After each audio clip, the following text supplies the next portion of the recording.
Hi, and welcome to the Becoming Trauma-Informed podcast, where we help you understand how your past painful experiences are affecting your current reality and how you can shift those so you can create your desired future. I'm Dr. Lee, and both myself and our team at the Institute for Trauma and Psychological Safety are excited to support you on your journey. We talk about all the things on this podcast. No topic gets left uncovered. So, extending a content warning to you before we get started. If you notice yourself getting activated while listening, invitation to take care of yourself and to pause, skip ahead a bit, or just check out another episode. Let's dive in. Hello, everybody. Welcome to this week's episode. You know what's so funny? I just realized, so I have a lot of past painful experiences around names and saying names wrong. And as someone whose name has played a big part in my life, that is the thing I am terrified to do is fuck up someone's name. Yeah. Because I know how that feels. So it's so funny because I was sitting here, I'm like, I have this amazing guest. We've been friends for a long time, and name change happened, not really recently, but somewhat recently. And I've always just seen it abbreviated, Zeb, Erika Zeb. Yep. And then I was like, wait, how does she say her last name? Yeah. How do you say it? Zebedio. Yeah. What? It's a fun one. It's fun until you are constantly spelling it. Yeah. And constantly correcting people. So when you were just saying that, the fear of getting people's name wrong, my married name. So the name change came from divorce. So my married name, super easy. Yeah. Easy to spell, easy to say. I never had to spell it for anybody. And I was like, shit, now I'm going to go back to Zebedio, which when people see it, they have no idea how to say it. I get on a phone call and I have to spell it, and I do it without even thinking. I'm like, Z as in zebra, E, B as in boy. And I go through the whole thing. But I've been unsure. Do I want to go with the abbreviated, which is funny. Zeb was my dad's high school nickname. Everybody called him. And I'm like, for ease, I just am going to do that. And also, it's left me in a really weird place. Wait, who am I? What's my name? This is just so not the topic of the podcast. And actually, you know what? This tracks. We're just gonna go. We're gonna go off course immediately, and I love it. So thank you. Excellent. I'm really good at that. So I was at a networking meeting at a local restaurant, and I was walking back from the bathroom, and I looked up and I saw this guy. And when you see somebody that is in a place that it doesn't not make sense for them to be, you're like, well, that can't be them, because why would they be here? And then I looked over and I saw the woman next to him, and I was like, she's familiar too. And I was like, holy shit, that's my high school principal. Oh, wow. And I grew up 2 hours away from here. He moved away, we moved away, and we locked eyes, and I was like, Wyoming? And I was like, Mr. Baker? We ended up having this gorgeous conversation. I was telling him all about what we did. It was really cool to get to tell him I got a doctorate, because he's a principal, he really cares about education. And I was and my sister got one too, and we were just having this amazing conversation. Meanwhile, my friend who's waiting for me to come back from the bathroom was like, what's going on? But I'm sharing the story because he knew me as Chelsea. And so when I went to introduce myself to the table where he was sitting, I said, my name's Lee, and I kind of saw the lack of recognition. And I said, and when I was in high school, I went by my what is now my middle name, Chelsea. And he was like, oh, yeah. Okay, this makes so much sense. But I haven't had to tell that story in a while, or explain why that happened. And I did. I felt the nerves and the I have to justify why my name is now different to people who knew me some other way. Oof, yeah. And I know so many people go through that, women in particular go through that from a divorce perspective of it's an identity shift. It's one more piece of your identity shift, right? You're already doing all this internal identity shifting of well, I was married, now I'm not. I was partnered with this person. I was X, Y, and Z with this person. Now I'm not. Who am I? And then also externally, oh shit, I've got to change that too. Yeah. It's I didn't think it was going to be a thing for me, to actually have to navigate. I'm like, no, I'm just going to change my name. And actually at first, I was like, I'm not going to change my name. It's just easier, because the name change process is kind of a pain in the ass. It is a pain in that. People don't understand. You got to put stuff, you got to pay for ads and papers and go in front of a judge and do all sorts of things. And I already did it to change my name when I got married, and I never thought twice, right? Like, this is what you do. You get married and you change your name. And then I went to help in my daughter's kindergarten class. She's now in 2nd grade. And I remember going in and the teacher was like, oh, and today we have Mrs. Beal with us. And in my mind, I was like, no, the fuck you don't. Like, she's dead, right? Like Taylor Swift, like she's dead. She's dead. She is gone. And it was until that moment I was like, yeah, I'm just going to keep my name for ease. I'm lazy. I don't want to go through the process. And she said that, and I was like, no fucking way. That's not me. And then I also felt like I didn't even resonate with my maiden name. I'm like, what is this? And I was like, maybe I'll just make up a whole new name. And then nothing was coming to me. And I'm like, why am I putting pressure on myself? I just need to get divorced, get like that name gone. I don't need that name. Right. And then if I want to change my name down the road, I can. But it's such a huge process, and I'm still doing it. I'm still changing my name almost a year into it. Oh, yeah. And, you know, I always like to bring this up when people say they have a hard time with my kid changing their name, my oldest, or they have a hard time with pronouns. And I'm like, look, when women get married, you have no problem shifting to their new identity. So do not tell me that you have a problem shifting how you see someone in their identity in other places. It's just conditioning. Where is it okay and where is it normal to do that, and where is it not normal or socially acceptable to do that? Like, that's all it is. That's all it is. Even look at when women get married and you have like, okay, Miss, Mrs., Ms., like all these different ways to identify whether or not a woman is attached to a man. Right. And nobody thinks twice about it. It's totally normal. Yeah. But ask someone to pay attention to pronouns and it's like, well, and like, this has nothing to do with whether or not you think it's morally right or wrong. Like, you can honor and accept people's identities without agreeing with them. Yeah. Like, yeah, you can let your kid wear a cape and call himself Spider-Man for a week, even knowing like, yeah, you're not Spider-Man, or like, I don't think you're Spider-Man. It doesn't hurt for him to, or them to try that on. And so anyway, like, I just love this this is how you and I talk though.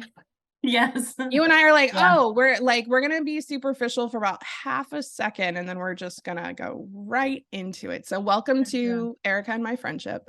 Yep, this is how it goes. Okay, so what we normally do at the beginning of an episode is I talk about where we met, or why I wanted the guests to come on the podcast, because I think that, and I was actually having this conversation with someone a week or two ago. I said, look, when you pitch to be on my podcast, here, spoiler alert, if anyone wants to be on it, when you pitch to be on my podcast, tell me how you're going to serve my audience. I don't care about your accolades. I don't care about your audience size. I don't care about any of that. How is my audience going to walk away from your episode having learned something, shifted something, gained something from it? What value are you bringing? So it's interesting because about 90% of the pitches I get to be on the podcast are all about the person and not about the value they're going to bring to the audience. So there's your tip if you want to be on. That's a good one. I like it. And the reason why it was a no-brainer to have you on is because you are doing some work and like legit leading some countercultural, radical, revolutionary, and also very simple. You just gave me chills with that, because right, like, you are doing this massively transformative work around, I think, what is one of the most simplest things in the world, which is, hey, can you accept yourself, please? Like, I don't even need you to love yourself. Can you just accept yourself, please? Yep. So how did you get into this? Like, why do you do this? Yeah. Why do I do what I do? Because I can't not do it either. No matter how many times I've tried. You're like, I'm going to give it up. And your purpose is like, that's so funny. Come back here. Hilarious. You literally can't. There's no way. Yeah. Okay. For a decade, I was a full-time hairstylist and makeup artist.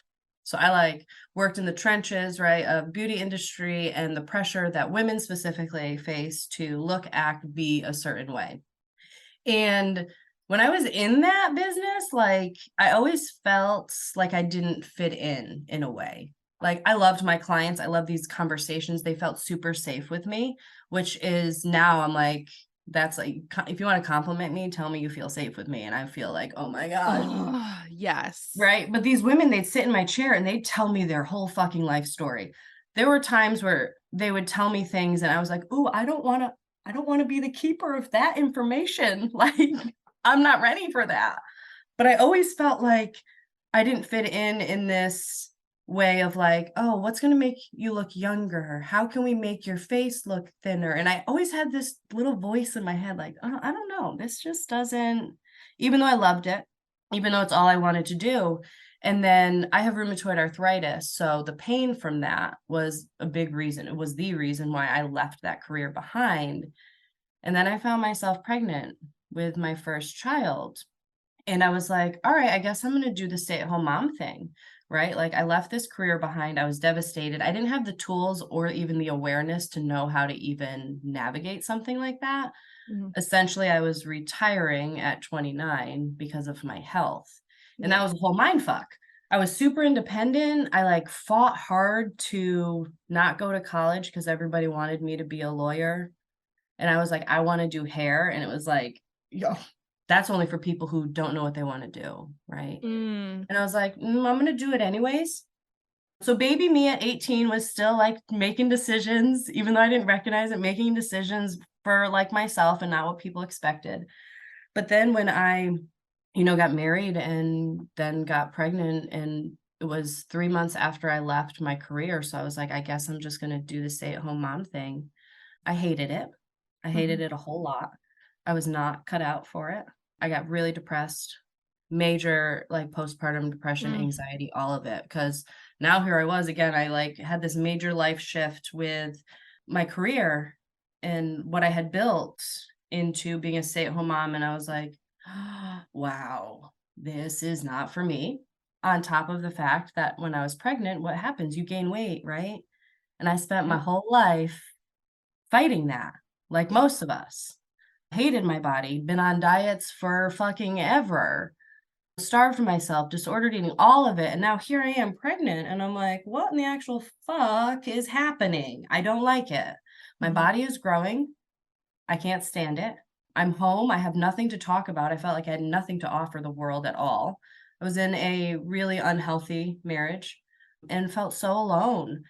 But I like, I pulled myself through like the really, really dark moments when my oldest was an infant. Like, I would have thoughts, if we're like out for a drive or something, I'd be like, oh, well, if we like drive off the side of the road.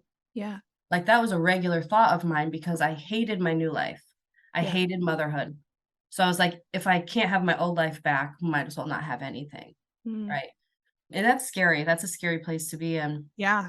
And then when my daughter's about 8 months old, I had that aha moment where I was like, what am I teaching her? What am I showing her?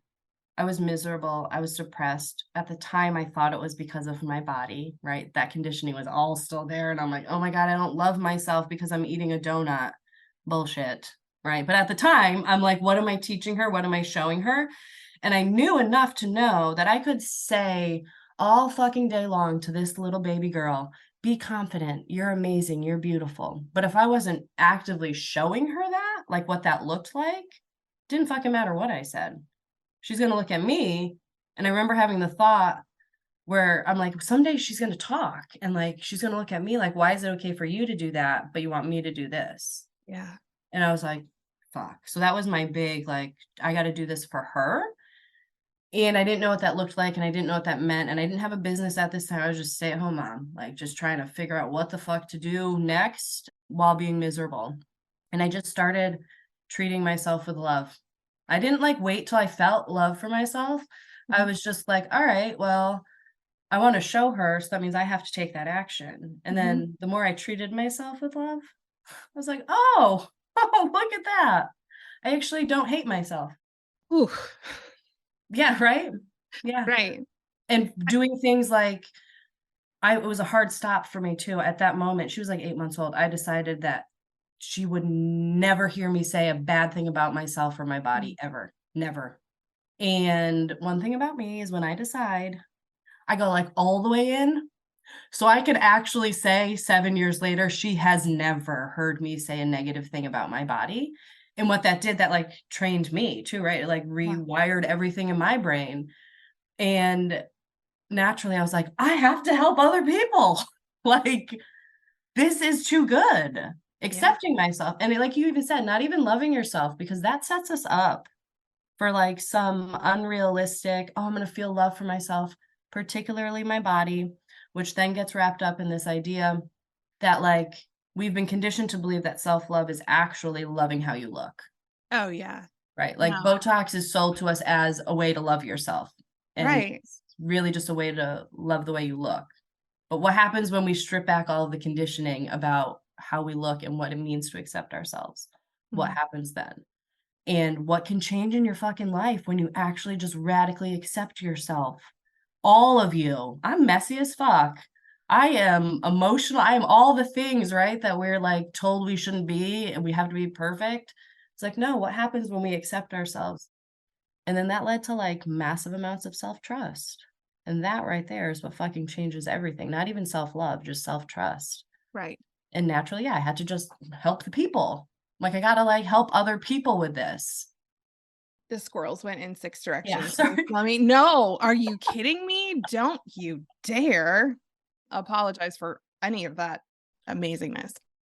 You know, the thing that kind of just clicked for me as you were talking is I was sitting here going, because I don't think a lot of people know that you were a huge, huge, probably the biggest part of like my own self-love, body acceptance journey.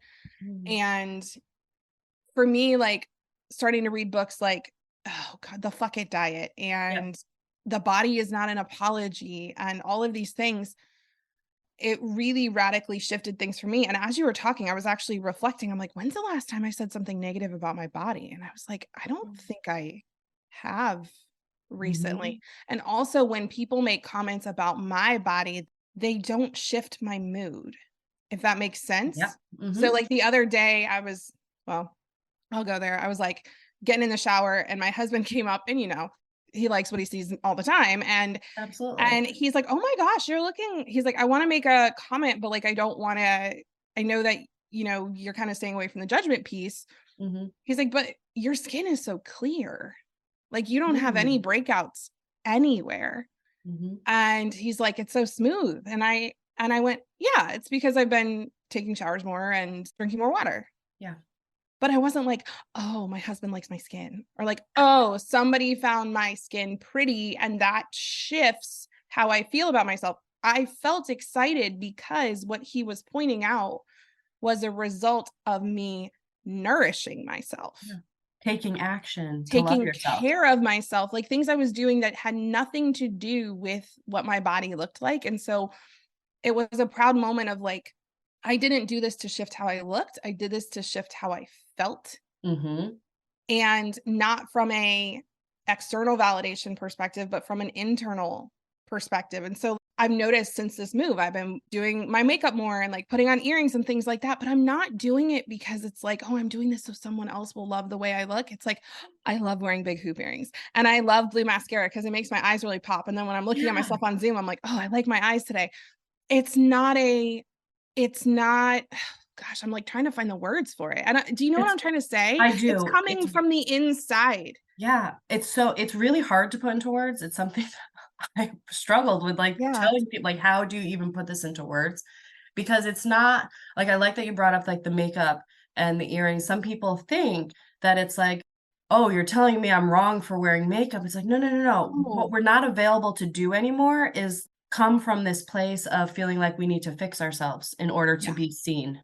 Yeah. You're wearing hoop earrings because you're like, I feel like a fucking badass in these hoop earrings and I Right. love them. Yes, they're Not fun. they're fun, right? And when we remove all of that conditioning and actually get to the place where like we're making decisions that just internally feel really good for us, it's like, oh shit, how did I spend so much time before?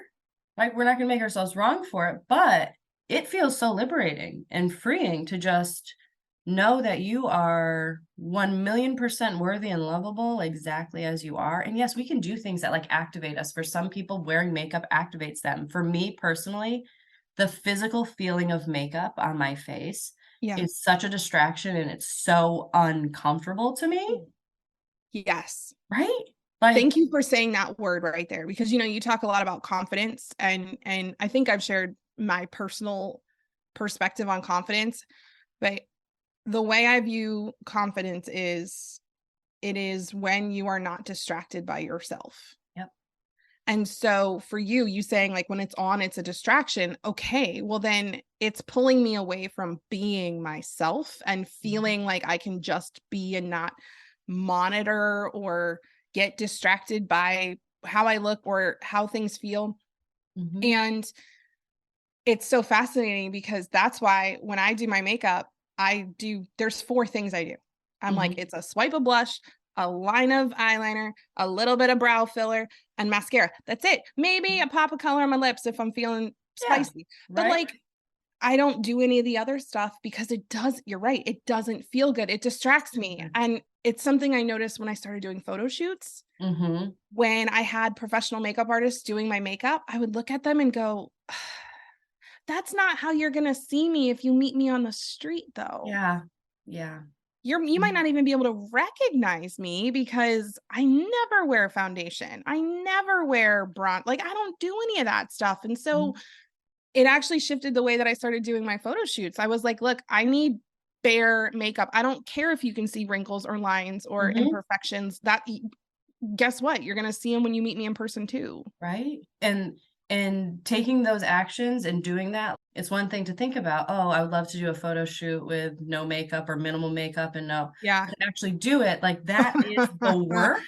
Right. Like, so for me, I don't wear any makeup ever. So that includes photo shoots. And I remember the first like branding photo shoot I did after I had stopped wearing makeup, because it was another just aha moment where I was rushing to put makeup on in my kitchen with my daughter. She was like 1. And in my mind, I was like, oh shit, am I teaching her that she has to wear makeup? But really, it was a moment for me to ask myself, why am I doing this? Yeah. Why am I rushing to put makeup on right now to go to the grocery store? And I was like, oh, because I don't want other people to think I let myself go. So in that moment, I was like, that statement makes me so right? It burns my toast, Erika. Yes. You let yourself go. Yes, what I does it mean? No, I didn't let myself go. I let all of your ridiculous standards that you were trying to get me to uphold go. So no, I didn't. I let myself go. Yeah, I let myself go free. Right. I let myself go free. I released all of the standards and the shoulds.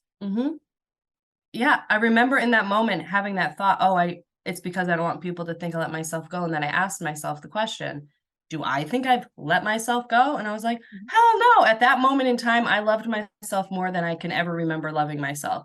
So that was literally the last time I ever wore makeup, and that's the point of doing this work, is getting to that place where you are genuinely making decisions fully from your own desires and your own, not from what are people going to think? I didn't want them to think I was a tired mom. I was like, fuck, I am though. I am. And I got bags under my eyes, and makeup is uncomfortable. So the first photo shoot I did, I remember I started to put some on, and then I was like, oh, wait a minute. Why am I doing this? Why am I putting the makeup on? We don't do this. I don't like it. I don't like the way it feels. And I told the photographer, who was a friend of mine at the time, I was like, please do not edit these pictures. You can edit lighting, but do not Photoshop my cellulite. Do not hide none of that is allowed. And you might think that it takes confidence to do that, right? Like, oh my God, you have to be really confident to like do a photo shoot with no makeup and also say, don't Photoshop and like, don't retouch. But it's the act of doing that led me to greater confidence. So I did that photo shoot. I was 4 months postpartum with my second, which was the reason why I was so adamant on doing the photo shoot, because after my experience with my first pregnancy and hating the weight gain in my body and being all the things, when I got pregnant with my second, I was like, I'm going to do things differently. And I knew I was out here leading. I'm out here telling people to love and accept themselves. And then I got pregnant and I was like, shit.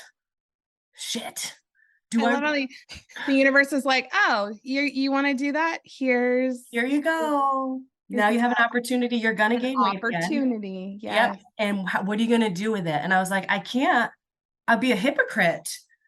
Like if I'm out here telling people this, so what am I? Because at that time too, I had lost some weight before I got pregnant the second time because I dove into like disordered eating, thinking it was for self-love. And that's a whole other story. But I had another conversation with myself where I'm like, all right, cool. I'm pregnant. I'm going to gain weight. My mind is like, oh, you're not going to gain as much weight as last time because you're healthier now. And I was like, nope, we're going to quiet that little voice down too. Yeah. And I had to ask myself, do you truly love and accept yourself and your body right now? Or is it easier because your body is smaller than it was? And I was like, oh, cute. I love myself because my body's smaller. So that means I really have to do the work. Doing a photo shoot like that, 4 months postpartum in my underwear, no makeup. That was not I feel so in love with my body and myself that I want to take these pictures. It was, I deserve to be seen and honored and celebrated in any body that I have. And I'm going to do this right now because it scares the fuck out of me. And I also know it's going to be everything that I need and then some. Like people still talk about those pictures. That what my son's about to be. Are those the ones where you're like in the bed? Yes. And you're crying. Yeah. Cause I remember you had a really tough time, like beforehand. That's another different photo one. shoot. Okay. That was the photo shoot I did moments after declaring for sure that my divorce was happening and shit was about to get real ugly. But yeah, that's another one, right? I'm just raw and real. And it takes acceptance of yourself to allow yourself to be seen like that. Yeah. And it takes action. Like you have to take action and lead yourself. Like I know you mentioned like leadership and leading yourself through things. And I don't know if I didn't have the experience of my divorce, I wouldn't lead myself the way that I do now in such a really powerful way. And it, again, self-trust and safety. But it's just one more place that we're kind of plugged into the matrix and where you got to, red pill yourself a little bit and go, okay, if I step back and look at my thoughts and my behavior and my judgments, my decisions around all of this. And this has always been so helpful for me now that I, becoming a mom. It's like, would I want my child to do these things? And that is such a great lens. Like if I watched a woman that I loved or a girl that I loved, one of my kids doing this, like would my heart hurt? And what you're actually talking about is a lot of reparenting work because, my mom is incredible. I love her to the moon and back. And, there was so much body image stuff growing up, and me gaining weight was a thing. It felt really uncomfortable for a lot of my family members. And part of my weight gain was after I was sexually assaulted just before I turned 18. And I was like, yeah, no, like I need layers. Yeah. Like that's the only word I can think of. I need layers. I need to be able to put distance between my inner self and anyone else outside of me. Yeah. And so both from I'm quote unquote less socially attractive and from a more psychological perspective of like what happened was heavy and I needed more weight to be able to hold it and to carry it. But it's a process of deconstruction. Like you have to really start looking at everything you're saying to yourself, everything you're doing. And, I didn't realize how obsessively I counted calories before reading the Fluckies Diet book. I was like, wait, I am doing this like 17 times a day. Yeah. Without even realizing it. Yeah. The other day I started to count up calories just from curiosity because now I just eat when I'm hungry and I don't eat when I'm not. And I ask myself the question, like, have you had a vegetable in the last 2 days? Maybe we should do that. Like but not from a judgmental perspective, just from like there's probably some minerals and nutrients missing right now. Nutrients are important. Right. But it's from am I nourished place, not a, have I been good or have I been bad place.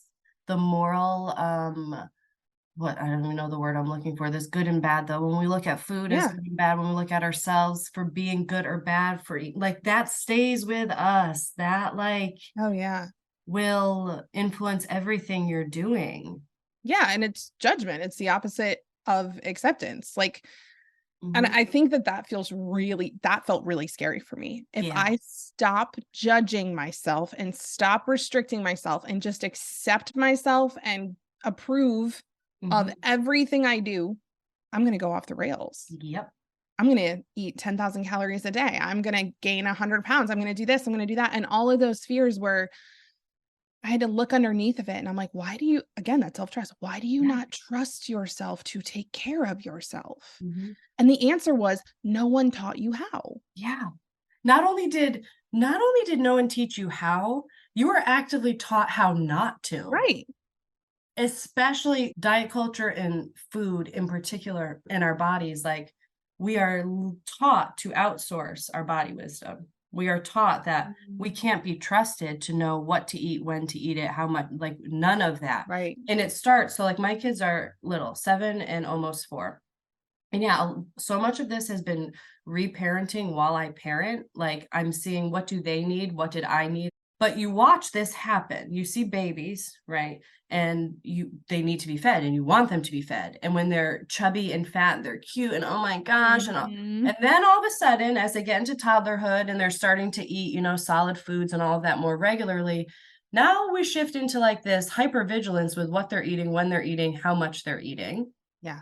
Whereas when they're babies, you feed them when they're hungry. And that is literally taking our own intuitive way of eating and being and taking it away from us Yeah. from the Well, moment we're starting to eat food. and I want to speak to one of the top pushbacks or arguments I hear to that is, well, if I let them just eat whatever they want, or I let myself eat everything I want, all I want to eat is junk and all I want to do is this. And again, if we are teaching our children and ourselves and learning about what nourishes me, right? And it's not just what nourishes me physically. Food can nourish you emotionally. It can nourish you spiritually. Hi, communion. Hello, right? Yeah. Like it can nourish you in so many different ways. This is something we've been working on with our kids because they have a lot of different influences Mhm. and, they're 13 and 11 now. And I say, look, y'all, you can choose your foods. And you're getting to the point where you really want to start paying attention to how does my body feel after I Mhm. eat this? Mhm. And I cannot answer that for you. No. And if you're noticing that you're eating something and then 30 minutes later you're hungry again, and 30 minutes later you're hungry after that, it's just a question of, okay, do I want to keep eating this food that's only keeping me sustained for 30 minutes? Or do I want to find something else that will keep me Mhm. sustained for longer? Mhm. Notice there's no judgment in that. None. It's just, oh, you know what? Yeah, I keep having the spike and the crash and the spike and the crash. And maybe that's why I go to them and I'm like, hey, are you noticing you're feeling kind of jittery or whatever? I'm like, maybe we throw in some protein, maybe we throw in some Mhm. fat. And it's again, it's not coming from this place of you've had too many carbs, which is what I used to do. Yeah. Mhm.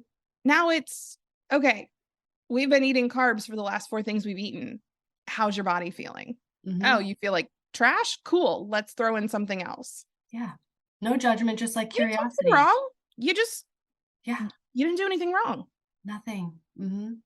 And also, on the flip side of this, we make people wrong for desiring these quote unquote bad foods. Yep. And we do not have time for me to get into it, but this is something that I looked at when I was a professor in the College of Nursing when I would teach about diabetes Mhm.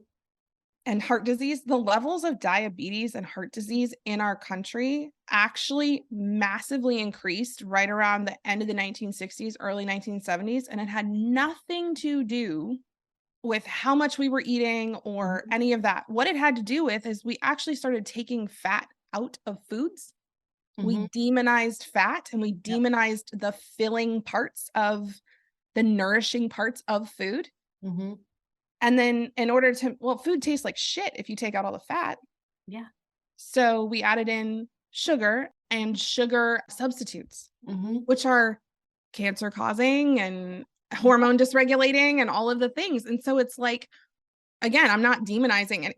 We have zebra cakes downstairs in our cabinet right now. Like, I'm not judging any of that. I'm just saying it's really also hard to nourish yourself and to stay quote unquote good when the systems that exist in our country are actively pushing you to eat foods that are not necessarily the most nourishing things. Yeah. It's like we're taught that the problem is fatness, right? Like, right. Yes. Even when you eat the fat, like the fat is the bad. I'm like, no, that's like, I'm like, what do you think we did for tens of thousands of years? Right. Like, you think we ate, you think that when an animal came in, we were like, oh, only keep the breast of the chicken. Don't eat the thighs. Don't eat the skin. Don't do any of that. We ate the whole damn thing. Yeah. Yeah. It's like it's so ingrained that fatness is bad, and it's literally not. And like fat bodies have always existed, and the harm. So like when it comes to, I'm obviously not a doctor. When it comes to heart disease, diabetes, all these things, it's so commonly thought of or known like, well, it is totally weight related. And it's like, well, no, not really, actually. Yeah. And what likely is putting strain on people's hearts too is weight cycling, which is the gaining and losing of weight. Yes. And biologically, if we're starving ourselves, our brain's going to be like, oh, there is danger. Right.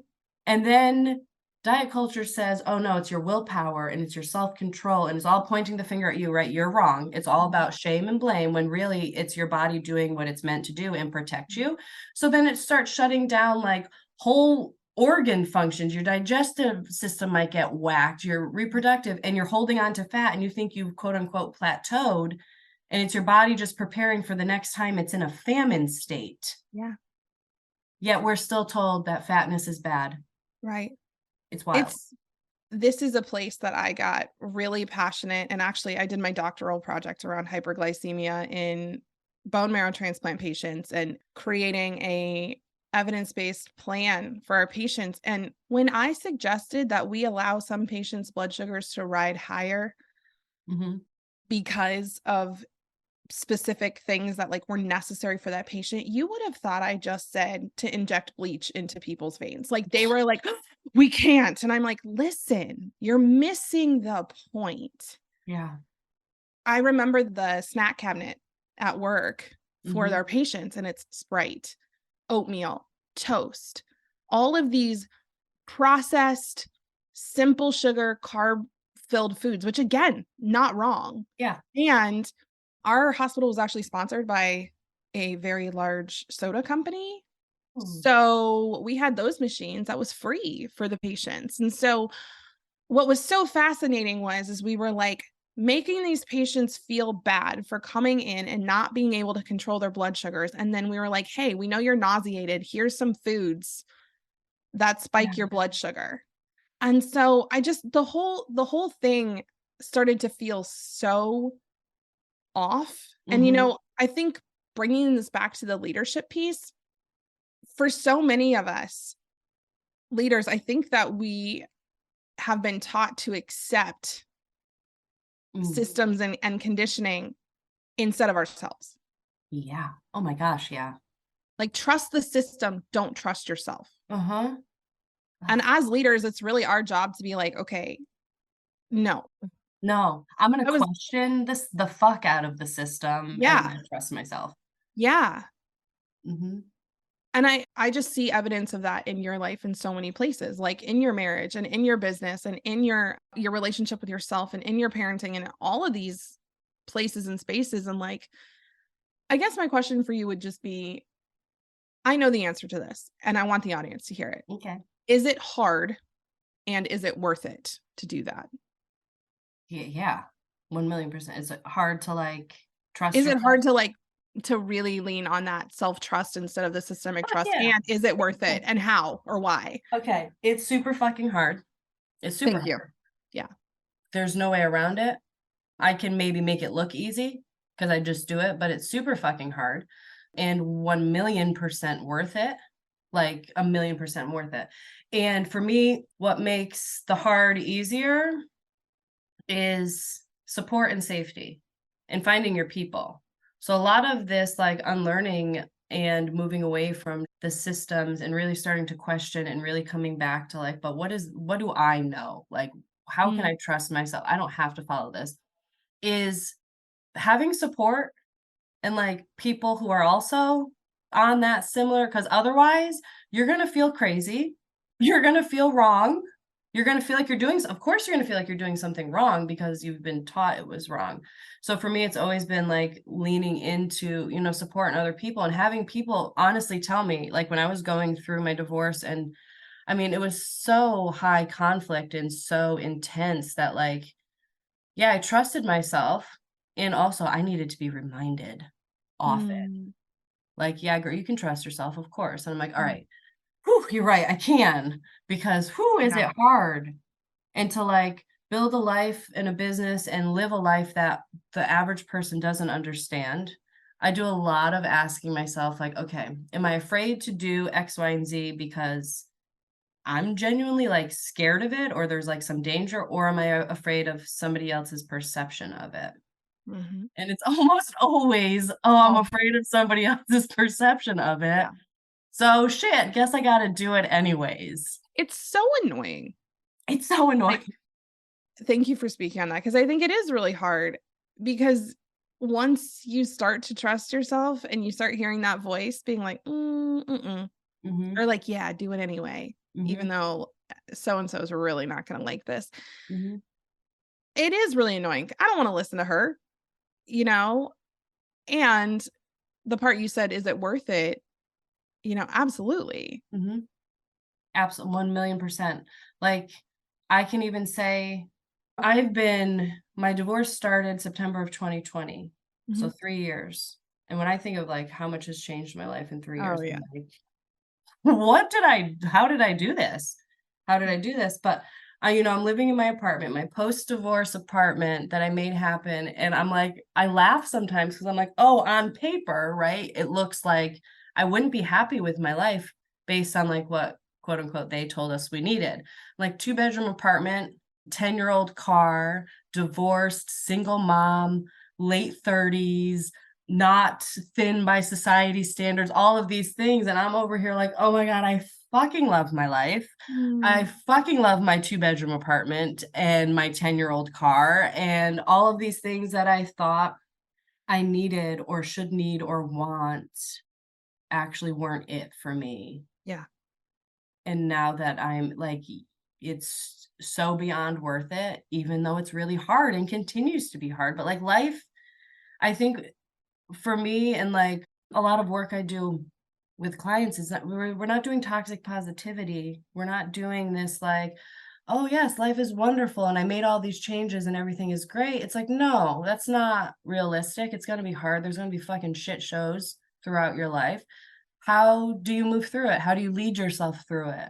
How do you not let it totally take you down and take you into a place where you're no longer like in integrity and like really in tune with yourself and what you want? I love talking to you because you lead me to so much self-reflection and you like Mhm, help things click for me. And I'm sure that some of our audience is having the same experience. mhm, Because as you were talking about your life looking the way that you want it to, even though other people maybe are like, really? mhm. The house we just moved into, I think a lot of people might see it as like, oh, Jefferson's moving on up. Like, oh, it's Yeah, this nicer house, it's bigger, it's all these things. I don't give it. That's not why we did it, yeah, right? This house is not in the neighborhood that we had planned to be in, that we had been in for 11 years. And there were so many people who were like, you're gonna leave this neighborhood, right? right? And we had the opportunity to move on up into the more bougie side of the neighborhood we were in. And there were so many self-trust moments Mhm, where there were so many moments where I had almost talked myself into something. And then I heard myself and I'm like, this is not a full-bodied yes for you. And honestly, I didn't want this house to be a full-bodied yes mhm. because it was in the wrong neighborhood. Yeah, I Right? was like, no, this No. this is not how I identify, right? Yep. Like the street signs in this neighborhood are blue because the colors are blue and white, like not green. We've lived in the green place for so long. And Right. just to kind of tie that back to the beginning of, there was so much of my identity that I hadn't examined Mm, and asked myself, like, is this mine or is this something that just kind of snuck in mhm, and was woven in and like it looks like it's me mhm, and it's not. I'm thinking of your name. It's easier to spell, it's mhm. easier to say, and also it's still not right. Yeah. Mhm. So, thank you for that drop in because the second we moved into this house, like my soul feels different in this house. Yeah. I can't even explain I it. feel like I Like, can feel it. yes, and I've had Yeah. so many people be like, "You are so like you're radiant, like you're more excited, you're more." I'm like, Yeah. "Y'all, I am sleeping like a baby in Yeah. this house. I don't wake up in the middle of the night. I don't like our kids are sleeping so Mhm. much better." It's so interesting.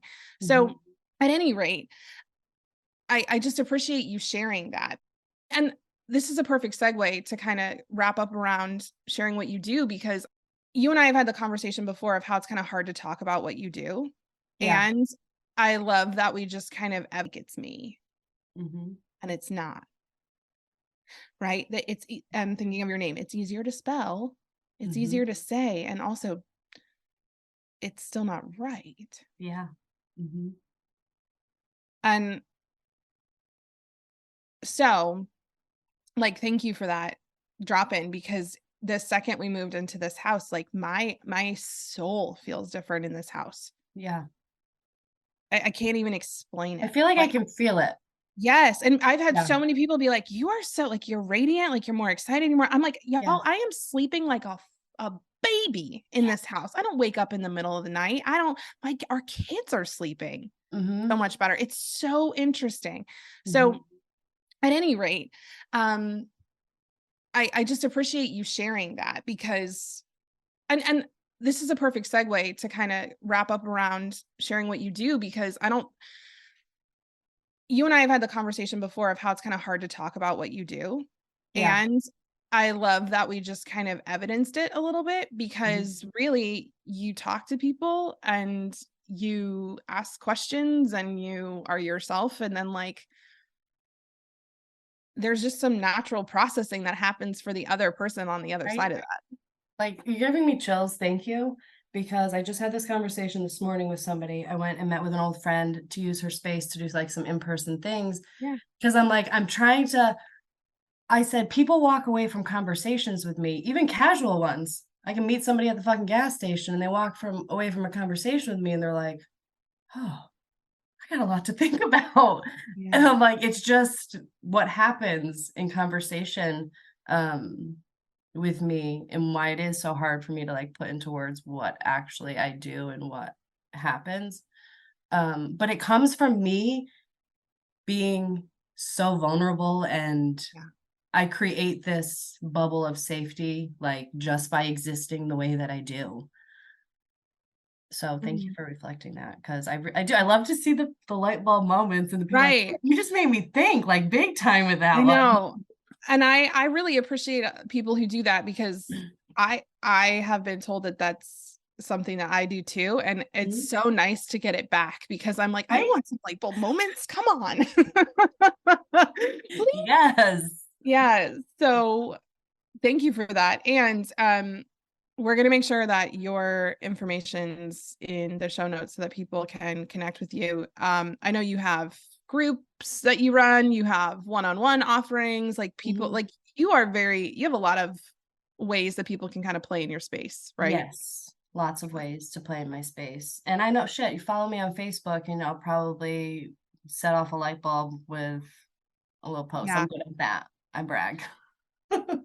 But yeah, Eh my favorite way though, I love one-on-one coaching. I love being in someone's back pocket specifically. Like I've Mhm. talked to you about that. Yeah. I just want to be like, just fucking riff some stuff with me and let's have conversation. And look what happens when you have Right. conversation. And that is my favorite to give that space to people too, that really super safe space to just like be in whatever they are in at that moment.